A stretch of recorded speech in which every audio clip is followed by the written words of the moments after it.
Mirë se vini në kanalin ton, mos harroni të bëni subscribe dhe të klikoni si përzdiles për të marrë njoftimet më të reja.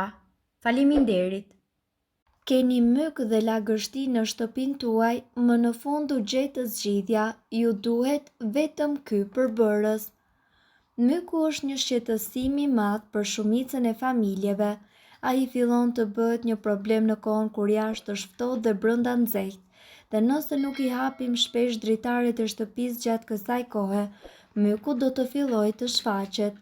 Para se të mësoni metodat e largimit të tij nga shtëpia juaj, ju duhet të dini se si ta parandaloni atë që të formohet në shtëpitë tuaja.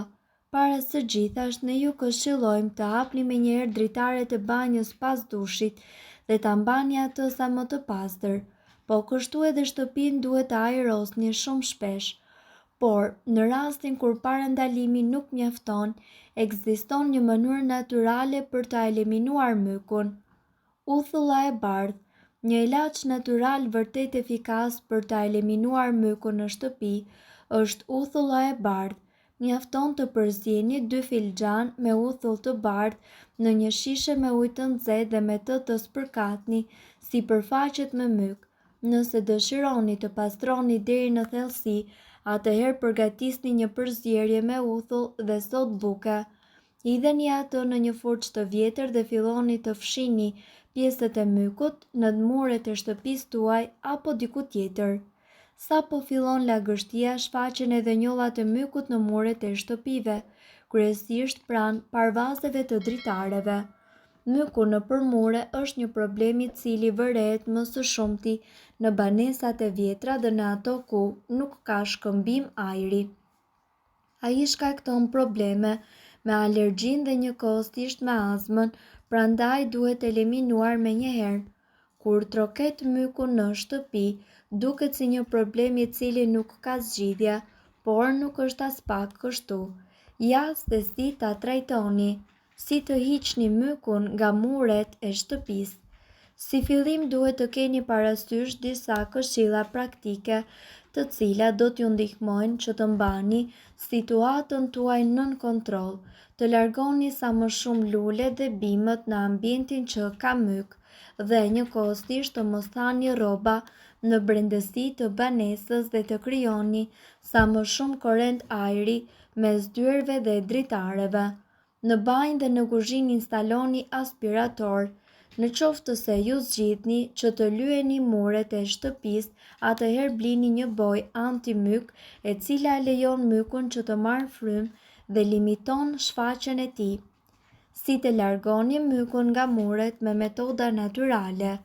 Le të shohim se cilat janë produktet natyrale që e lejojnë eliminimin e mykut nga shtëpia pa që nevoja që të blini produkte kimike. Sodë buke, do t'ju duhet që ta tresni në ujë dhe pastaj të pastroni muret, kështu ju do të hiqni edhe njollat. Uthull, përpiquni të parandaloni shfaqjen e mykut duke aplikuar çdo 4 muaj një përbërje me ujë dhe uthull, e cila dezinfekton sipërfaqet dhe eliminon bakteret që shkaktojnë mykun.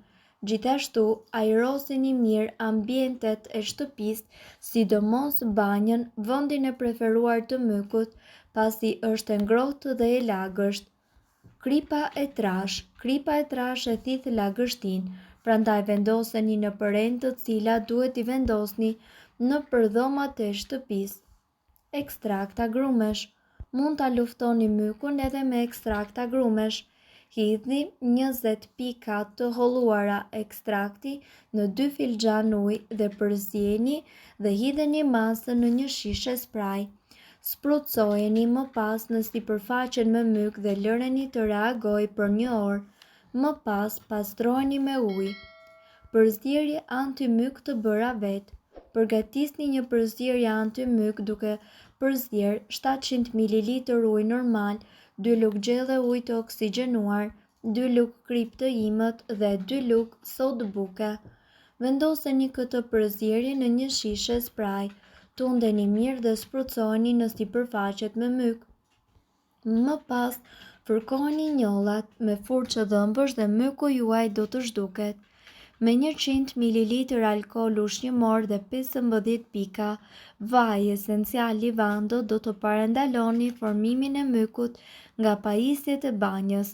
Sprucojeni nëpër zonat e prekura, lëreni të reagojë dhe hiqni njollat me një furçë dhëmbësh. Nëse myku ju ka prekur librat, mund t'i pastroni me pudër. Si fillim, pastrojeni fletët me një pecetë, më pas spërkateni me pudër. Lëreni të veprojë për 1 orë dhe më pas hiqni pluhurin e tepërt. Nëse myku ka prekur veshjet tuaja, hiqeni përmes një solucioni të përbërë nga lëng limoni dhe krip. Nëse ka prekur tendat dhe tapicerin, përzini gjysmë litri alkool dhe gjysmë filxhani ujë. Zhytni një leckë aty dhe fërkojeni pëlhurat që duhen pastruar. Problemi i mykut nuk është vetëm estetik, por edhe shëndetësor. Shkaktari kryesor i formimit të mykut është lagështira. Para së gjithashtë na duhet që t'ju themi se mykun duhet ta trajtoni si diçka të gjallë dhe përpasoj nuk duhet që të mundoheni ta largoni me anë të furçave.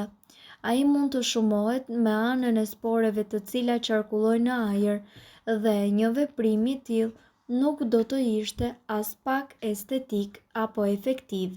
Por si duhet të veprojmë në këtë rast? Pastrojeni zonën e prekur nga myku me anë të ujit të oksigjenuar 130 gradë. Kujdes sytë dhe duart tuaja. Pasi e keni fërkuar murin me një copë të zhytur në ujë të oksigjenuar, e lini atë që të pushojë për disa ditë. Edhe uthulla e bardhë vepron mbi mykun dhe është një metodë akoma dhe më e thjeshtë. Përzini 2 gota me uthull në 1 litër ujë të nxehtë dhe më pas e pastroni murin me anë të një cope të zhytur në këtë përbërje.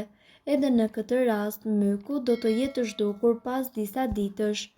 Përzjeni 3 lugë sodë buke, 1 litër ujë, 3 lugë ujë të oksigjenuar 30 gradë dhe 3 lugë krip.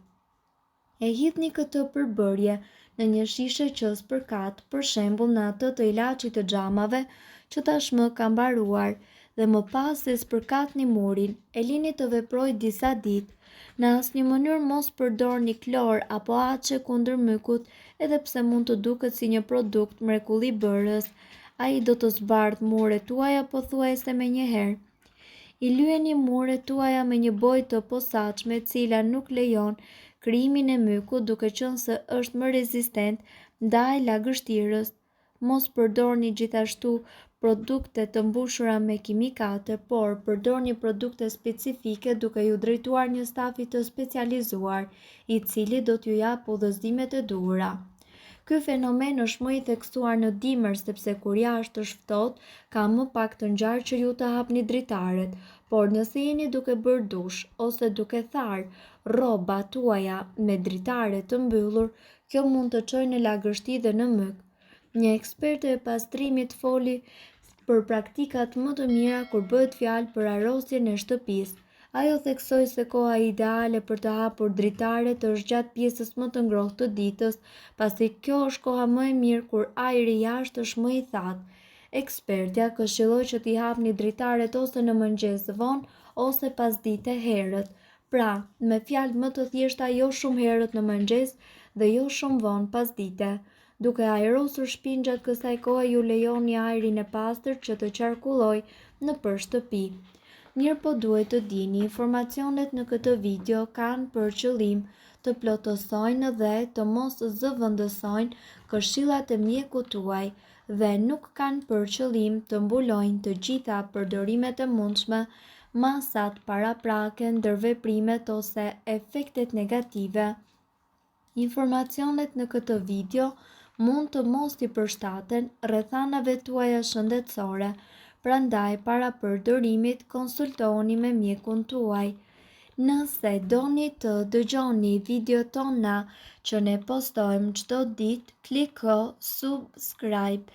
Ju ftojmë gjithashtu të bëni like në videot tona nëse i keni dëgjuar dhe pëlqyer ato.